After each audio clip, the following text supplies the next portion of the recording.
Hello, and welcome to another Fortnight on the Isle, my bi-weekly update series.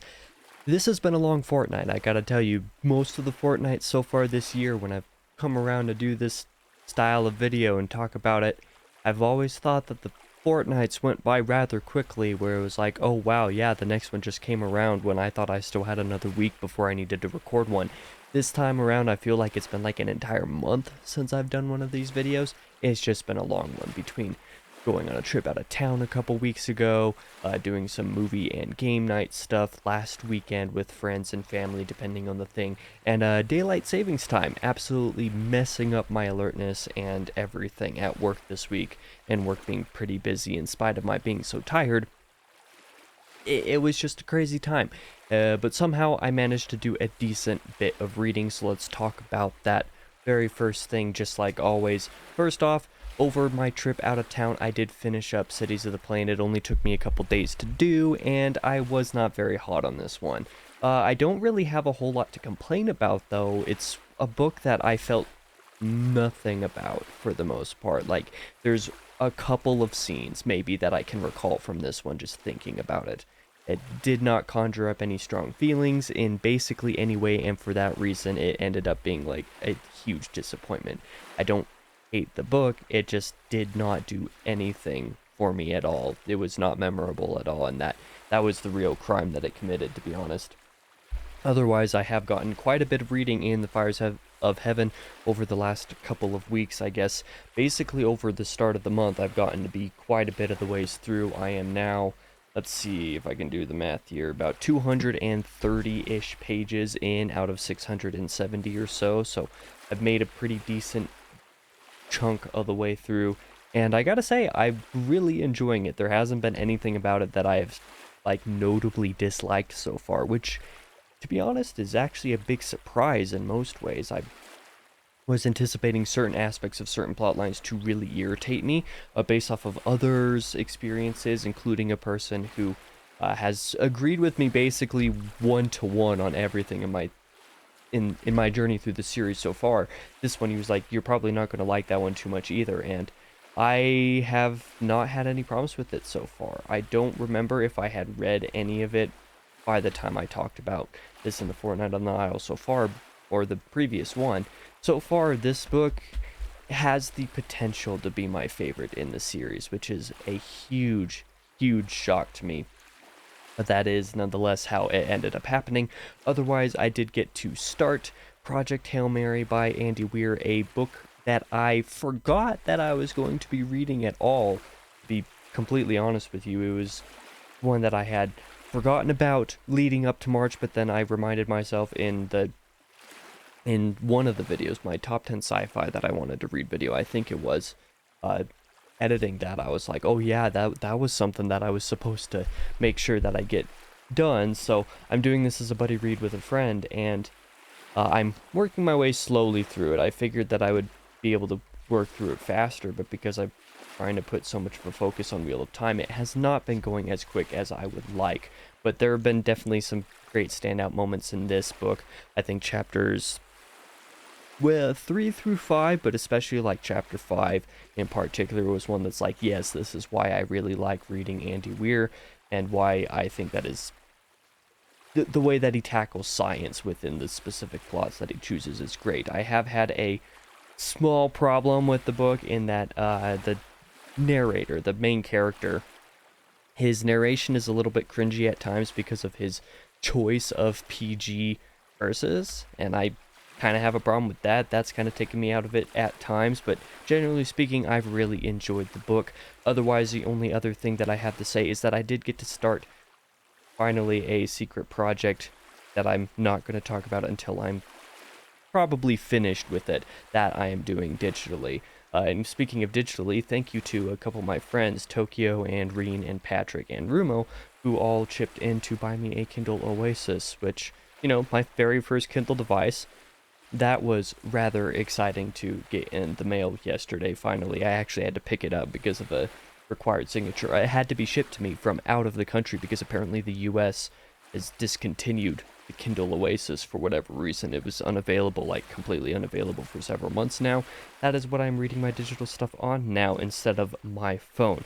thank you to the friends who chipped in for that. But otherwise, let me just briefly talk about the bi-weekly writing and say that given the time spent not reading over the last couple weeks between trip and, like I said, some other stuff going on, I did not get anything written this fortnight as far as the Reign of Ash is concerned. So literally nothing at all got done, which I'm rather ashamed of, but that is the way things go sometimes. Otherwise, I got 2,500 words or so written for Dune movie reviews. I got my Letterboxd account set up and did my first couple of reviews covering those two movies, because I rewatched the first one last weekend and watched the second one in the theaters, and so my reviews of those are up. And then I got like 1,000, maybe 1,200 words or so written for a couple of short book reviews in the meantime on Goodreads. But that's about all that I got done last couple weeks. Progress on Reign of Ash is looking pretty bad so far, and as a result, I'm having to further adjust my perspective timelines in the wake of general schedule changes, just things continually being chaotic. On the coming releases for my two channels, things are actually looking relatively quiet. As always, these next couple Thursdays on the 21st and the 28th on this channel will be my next couple Wheel of Time diaries, doing spoiler talk stuff for Fires of Heaven as I continue to read through that, so nothing super new there. But otherwise, on the next couple Tuesdays, I have some exciting videos. This Tuesday on the 19th, I will be doing a top 5 classics I meant to read in 2023 but didn't. This is just kind of like a recap on a couple of the books that I wanted to get done in 2023 but just could not do for one reason or another, mostly because of time constraints. And you'll see in that video that I'm pretty sure everything in that list is really long. There might be one book in there that isn't like excessively long, so it might make sense why I wasn't able to get to some of those things last year. Next Tuesday on the 28th, however, I will be able to do a review of Disquiet Gods by Christopher Rocchio 1 week ahead of its official release. I'm really excited for that review to be dropping. Next Sunday on the 24th on the main channel here, I'll be doing another short story Sunday video on Thief in the Night. Not Thief in the Night, The Voice in the Night. That's what it's called, by William Hope Hodgson. This was another short story that really surprised me in a lot of regards and is one that I look upon more highly in hindsight than I did while reading it. And for some reason, I just love when books are able to do that for me, but that's what I'll be covering on that series next Sunday. Otherwise, on my second channel, I only have one video scheduled. That will be the BioShock Let's Play number 12, the finale of that, and finishing off all of the 2020 backlog stuff. So all of my Let's Plays from back in the day will be up on the second channel by that point, and nothing else new will be uploaded at that point. Next Friday, we'll be taking a week off on that channel, and the next Let's Play will be started publishing, I suppose, in April. So maybe I'll get another stream in this weekend or next weekend on the second channel. I'm really not sure. I kind of doubt it. We'll see how my schedule goes. Things are going to be pretty crazy for the next month or so as far as video work is concerned. So as far as I know, that's all that I've got going on the second channel, because I got my Album of the Year and Game of the Year videos up over there finally, and don't really have any other major plans at the moment on that. I would like to start doing some more streaming of like single player game stuff, but again, like I said, I got some other stuff going on, so I'm not entirely sure when that will be. But speaking of second channel stuff and streaming and gaming and whatnot, let's talk about entertainment stuff for a moment. I did get to start playing some Helldivers 2 last weekend for several hours with Thoric, Doombot, and Alistair. It was a fun time. I did my first stream on the second channel last weekend. It is up as a VOD. They're about 3.5 hours or so if you want to go watch. There were a couple pretty funny moments in there that we got to experience, and the game is pretty fun. I tried playing it single player a couple evenings ago actually, and realized that it is very difficult single player, so I'm probably not going to make that mistake again. That game will be a solely multiplayer experience from now on, unlike say Remnant 2, where I can play it either single player or multiplayer if I want to. I did mention that I rewatched Dune Part 1 with my dad last Thursday, or rather the week before because of when this comes out, but you know what I mean. And then it was a first time watch for my brother, but I got to rewatch it with my dad. It was second time for him, third time for me, first time for my brother, so that was just kind of funny. And then we watched Dune Part 2 with them a couple days later. My dad and brother were not super impressed with Part 2. They thought it was a little bit too out there for their tastes, and I admit I wasn't the hottest on it either. I wasn't as hot on it as basically everybody else seems to be. My letterboxd review was 3.5 stars, which it's kind of funny because 3.5 stars is like on the low end for that movie. So I kind of had a couple hot takes. I wasn't a fan of Denny's choices involving the tonal changes, and especially with the way that the changes he made to Chani influenced those tonal decisions. So yeah, it was a little bit of a mixed bag. I need to see what Messiah ends up doing before I decide how I feel about part two, generally speaking, which came as quite the surprise to me, that is for sure. Oh, and I suppose, traveling and family time and stuff like that wasn't all that reduced my writing time over the last couple weeks. I did do a little bit of gaming on my own. I finished last time on this show. I mentioned that I started playing the Hot Wheels 2 game just because I could, and the last couple weeks I finished up the campaign of it. Already transferred it over to the external hard drive on my PS5, so like it's done. It's done. That's all that's going to be done with that. I spent, I don't know, 10, 15 hours on it. Now I'm done. So that's all that really needs to be said there. It's just kind of a fun chillax game for no other reason than to do that. But we'll see what the next Fortnite holds. I think it's going to be chaotic because if I just pull up my lock screen on my phone right now, you'll see I have a couple of the NCAA games going on the lock screen. I knew that March Madness was going to be a problem for me this year because since I had to resubscribe to Max to watch Dune with my father and brother, or I didn't have to, I could have rented it on Amazon for cheaper, but I wanted to because it has some March Madness coverage for free included with it for the moment. So it's going to be an absolute disaster if some of that stuff gets started. I'm going to be watching way too much basketball and falling behind on literally everything else, so I'm sorry about that.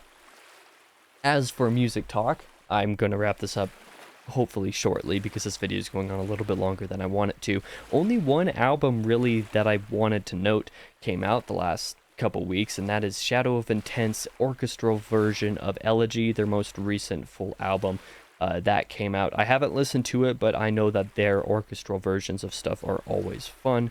So there is that if you were interested in it. I suppose I should also say that yesterday, actually, well, not yesterday, 2 days ago at the time this video drops, Invent Animate dropped the instrumental version of Heavener, which is pretty interesting. I love having more instrumental music to use for my my writing sessions, basically, whenever I am able to get them in.